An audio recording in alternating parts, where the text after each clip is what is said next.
नमस्कार मित्रांनो, स्वागत आहे तुमचं आमच्या नवीन व्हिडिओमध्ये। माझं नाव आहे अंकुश काकड। माझ्या यूट्यूब चॅनलचं नाव आहे फॉरेस्टर अंकुश काकड। आज सकाळी फोन आला होता औरंगपूर गावावरून सचिन वाळुंज यांचा की रात्री 3च्या सुमारास बिबट्याने गोठ्यात शिरून त्यांची कालवड धरली।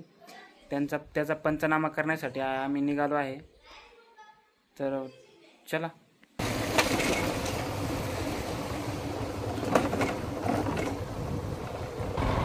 पुढे जायचं।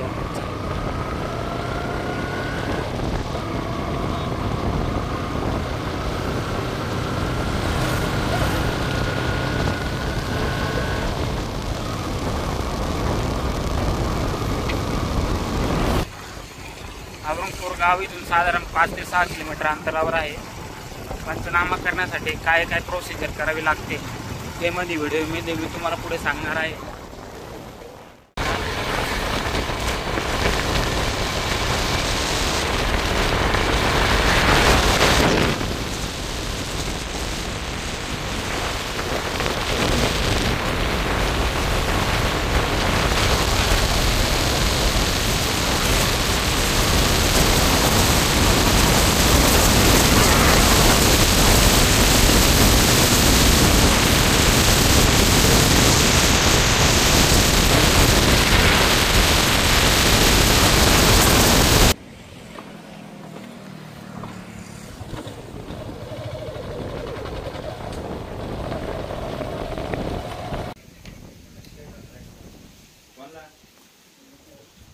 पहिले इथं पटकन राहत होते पण आता रूम बदलली घेऊ ना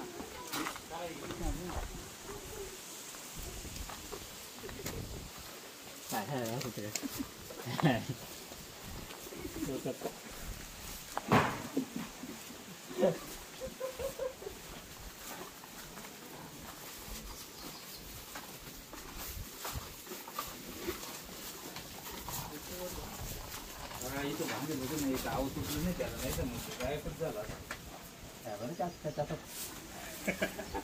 या इकडे माणूस या ना या पंच या पण केवढा मोठा जेवढा घेतला तुम्ही या तो या ना सगळे सगळे कशी रात्री किती वाजता माहिती हे पहाटे ना 3 वाजता पहिल्यांदा गावामध्ये आला। गावामध्ये आले होय ना, पहिल्यांदा यांच्या गोठ्यावर गेला, संदीप वाळुंज यांच्या गोठ्यावर गेला आणि यांच्या गोठ्यावर गेला ही झोपेल होते आणि मग ते गाया हांबरायला लागल्या, मग कमून गाया हांबरायला लागल्या म्हणून ते उठले तर पाहते तर ते वाघाने त्यांची कालवड धरली आणि मग ते पळाले। पण ते उसकी तरी तो कालवड सोडी ना, मग परत जवळ गेल्यावर मग मोठा आरडाओरडा केल्यावर त्यांनी ती कालवड सोडली। मग तिकडून तो गावातून मग तसंच इकडून या गेली गावताकडून आला इथं आणि इथं आमचे शेजारी चुलते राहते, हे म्हटले 4 वाजता गायीचा हांबरण्याचा आवाज यायचा। आम्ही उठलो, पाहिलं तर येऊन पाहिलं तर तो वाघ कालवड वासरू खात होता पहाटे 4 वाजता आणि त्यांनी पाहिलं मग ते पळत आले तर वाघ परत इथून गिनी गावताना इकडून पळून गेला। त्र्यंबकेश्वरला सोडला होता गंध लावून सोडला होता, तो परत आला तू गंधावाला। मग कळाला कस काय असता हाची म्हणून त्याला इकडे ओढलं पण तिला ते गाव गेले ना पत्रा सुद्धा त्याला ना पत्रा सुद्धा लागेल असणार पत्राला लागेल वाघाला असं आहे पिल्लू पण आहे अरे मग ते तिथे गेट काढून टाकले आम्ही। संदीप लक्ष्मी ते काय करते माहिती का, रातचं तिथून येत पुढे निघत इकून गेलं का त्याचा टाळीतून तिकडं पुढे निघत म्हणून तिथं गेट टाकेल। शॉर्टकट मारी ते हा शॉर्टकट मारे त्याचा रस्ता जे नाना बाई किती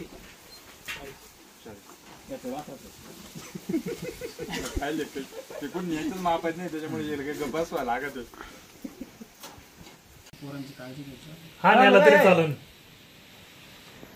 तसं तो एकदा लग्न केलं बाहेर लहान मुलांना हल्ला करत नाही तो, त्याच्या उंचीपेक्षा कमी याच्यावर हल्ला करतो।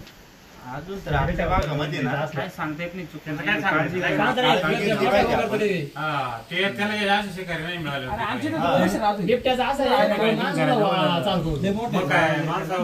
पट्टा वागे ना मग बिबट्या चालू करतो माणसा बिबट्या माणसाला हिवाळ्यात आता काय तरी पण आपण कचरा मिचरा भेटत हा तर हे टाकून मिरच्या का मिरच्या धुरा मी जवळ अरे, सागर कुठे आहे मिरची जोरान नाही येत का जवळ? हा, मिरची फाशी बसते. चाल 6 वाजता काढायचं काय संध्याकाळी? संध्याकाळचं एकदा टाकून दिलं ना मग ठसका चालू राहिलो घराजवळ कचरा असतो ना हा हा तर मिरची पावडर किंवा मिरची टाकून द्यायची. असं आहे काय? अजून काही दुसरं काही दुसरं काय आता गोठ्याजवळ हे अशी लाईट गेली का? लाईट लाईट गेल्यावर करायचं ते. आता लाईटीला दाद नाही देतो माझ्याकडे नाही, पण लाईट झटका जो मारला होता का हॅलो लाईट झटका मारला कुठे लाईट आली का तवा आली तेव्हा आलतं का? लाईट गेली तेव्हा मी जागा झालतो पण लाईट 1 मिनिटाच्या आत आली परत. लगेच आली हा तो बघितलं ना ते वाघ कसा आलता कसा नेला. याच्यात सरकारचं अनुदान आलं का नाही नाही तो राखीकडे इथे होता तो. मदत आल्यावर निर्णय बांधून यायला. बंद दिसतं का? त्यांनी पाहिलंय ना राहिला तू तिकडे गेला तुम्हाला पुढे म्हटलं वाट्यावर रात्री तुझं गेलं ना माझं धरले रात्री नेलं नाही. माझं आहे, ते सोडवलंय मी सोडवलं रात्री. ना पण ते डास जगन लागले मारून म्हणून. guarantee ते कमी. चांगले असं नरड धरले लागला विषय ते रात्री साहेब नरड काऊन तुला माहिती होतं ना धरतो? जागणार नाही त्यावेळेस खेळून झाला आधी मारून घेतं का त्याचा मग पंचनामा आहे का पण मग अरे आख्या गायात म्हणत होत्या तू हा खा नाही ना आपण त्याचा पंचनामा नाही होत ना असं निवांत खाता येतं बघ त्याला गाय अर्धा तास मारल्यानंतर. मला उभी राहून द्याय ना तिथं तू मन उसाकले त्याने परत जावं तो तोडत होत त्याचं माझं काय म्हणत होता? पायाला बांधलेली मी हा का ए, तो तिथं कसं पुसलं डायरेक्ट हा जसं होतं आणि जे जनावराचं काय? झालं मी किती होतं हात कसं धरलं काय? थांब ना आता थांब ना ते सांगू द्या ना तुझं पहिले नाव सांग. सांग हा सांग माझं नाव सागर वासत कोकणी वाघ सकाळी पहाटे 4 वाजता इकडून आमच्या माळाच्या रस्त्याने इकडे गोठ्या गावाला 5 वाजता 5च्या दरम्यान त्याने आमच्या वासरावर हल्ला केला वासरू अर्ध खाल्ले गेले बा तुम्ही सकाळी बघितले 5 वाजता मग मी तुमच्या या वन अधिकाऱ्यांना संपर्क केला एवढं तुम्ही पंचनामा करून करावं व्यवस्थित. 10-15 केसेस हजर आतापर्यंत आणि याच गोठ्यावरली दुसरी केसेस आहे याच्यासाठी मग काय केलं पाहिजे बा जनावर वाचण्यासाठी वाघाची दहशत भरपूर वाढलेली गावामध्ये सकाळी त्यांचं एक धरलं आणि त्याच्यानंतर 2 तासांनी लगेच या गोठ्यावरती वाघ बसून आपल्या जनावरांची बचाव करण्यासाठी आपण पूर्ण गोठा बंदिस्त केला पाहिजे म्हणजे तो वारंवार त्या ठिकाणी येणार नाही आणि रात्री आपण झोपताना घराजवळ कचऱ्यामध्ये जर मिरच्या टाकल्या त्याच्या धुरा बसून जर त्याला खाशी बसली तर तो त्या घराकडे येत नाही. आणि दुसरी गोष्ट म्हणजे आपण जे घाण टाकतो रस्त्याच्या कडेला किंवा घराच्या बाहेर किंवा रात्री उरलेला उष्ट मटण टाकतो त्याच्यावर डुकरं गोळा होतात डुकरापासून कुत्रे येतात तिथं त्याच्यामुळे त्याची शिकार करण्यासाठी तो तिथे येत असतो. जर आपण स्वच्छता घराजवळ स्वच्छता ठेवली तर असे वन्य प्राणी आपल्या घराजवळ येणार नाही. नाही, याचा बंदोबस्त नाही होऊ शकत या वाघांचा. आता वाघ हा जंगली प्राणी आहे शेड्यूल 2 मधला प्राणी आहे. माणसाला जसं आपण जगतो तसंही त्याला जगण्याचा अधिकार आहे. फक्त ते जंगलात आता त्यांच्या भक्ष्यासाठी ते जंगलात त्यांची संख्या कमी झाली आणि ते गावाकडे वळाले.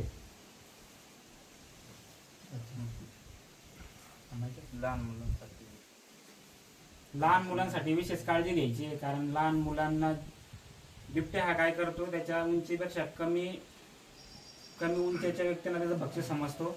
त्याला हा कलर वगैरे काही दिसत नाही फक्त तो त्याच्या उंचीच्या लेवलला जे भक्ष्य येईल तो त्याच्या भक्ष्य समजत असतो आणि त्याच्यावर हल्ला करत असतो.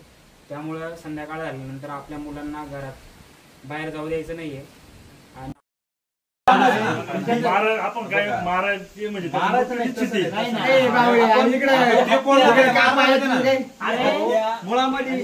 मानवी हट्टे तू असं म्हणतो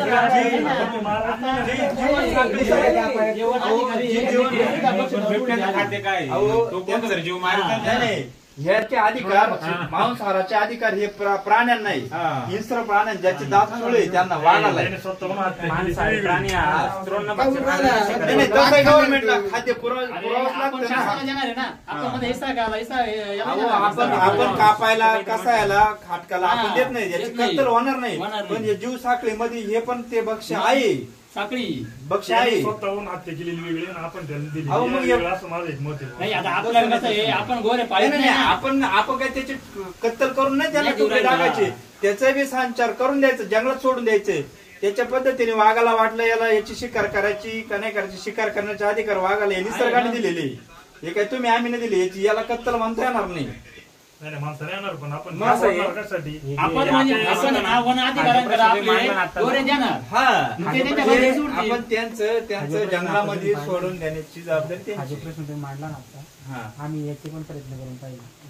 बऱ्याच ठिकाणी म्हणजे ते गोरे घेऊन पाहिजे, हा, थोडे गोरे घेऊन बघितले, त्यांना सोडून बांधून बघितले, हा. पण तो त्या गोरांना हाकला. करीत नाही. म्हणजे तो स्वतःचीच शिकार त्याला पाहिजे. नाही नाही, आणि जे नवीन जन्मलेला बरं म्हणजे थोड्या मासे ना, हा. त्याला ते व्यवस्थित नसेल वाटलं किंवा मग ते ऐकतं त्याला नसेल आवडलं. हा. असं नाही, कसं आहे ही एक आमची एक समस्याच आहे ना. त्याचं असं आहे, शेतकऱ्याच्याच दावणीतून वाढायचा. काय झालंय साहेब, आता आम्ही साहेब आधुनिक शेतकरी हा आधुनिक काळात झालाय. या आधुनिकच्या काळात बैल जोड किंवा बैल शेती ही राहिली नाही. यांत्रिकीकरणामुळे आता हे जे गोरा जातीचा वंश आहे गाईचा, हा गोरा जातीचा वंश आमच्या काहीच कामाचा राहिलेला नाही. आणि त्याला आम्हाला चारा घालायला सुद्धा परवडून नाही राहिला. या जनावरांना आम्हाला आणि त्या कसं काय गोशाळा पण नाही ना जगवितोय, सोडायला. कसं काय जगवितोय, यांचा चारा याच्यातूनच आम्हाला उत्पादन नाही, खर्च नाही, भाग होता येऊ नाही राहिला, तर ते गोऱ्याचा आम्ही कुठून भागवणार आहे. त्याच्यामुळं आपण हात सोडून तर तो आमच्या कुठंच कामाला नाही, तो अवताला शेतीला कामी नाही, पण याच कामाला येईल तो. पण यापूर्वी आमचे वडील आजोबा आमचे पहिल्यांदा बैल होते ना, आम्ही पण बैल शेती करत होतो. अलीकडे मी पण बैल शेती केलेली, पण अलीकडे आधुनिकीकरण झाल्यामुळं शेतीचं हे झाल्यामुळं यांत्रिकीकरणावर जोर जास्त आहे. आणि त्याच्यामुळे मग आता बैल आमच्या गावात पोळ्याला पोचण्यासाठी बैल जोड राहिली नाही, ठराविक शेतकऱ्यांकडे सोडलं तर. हा प्रश्न आहे ना. चारा व्यवस्थापन, चारा घालणार, शेतकरी काय विचार करतो, बैलाचं काम झाल्यानंतर बैल बसूनच राहणार आहे, त्याला चारा पुरवण्यापेक्षा त्याच्या ऐवजी गाय पाळली, ती गायला चारा दिला म्हणजे तिच्यापासून 2 रुपये उत्पन्न हे कंटिन्यू चालू असतं दुधापासून असं. आणि काय झालंय, गाय चारा दुधातून फार बेनिफिट मिळतंय असं नाही, उत्पादन खर्चच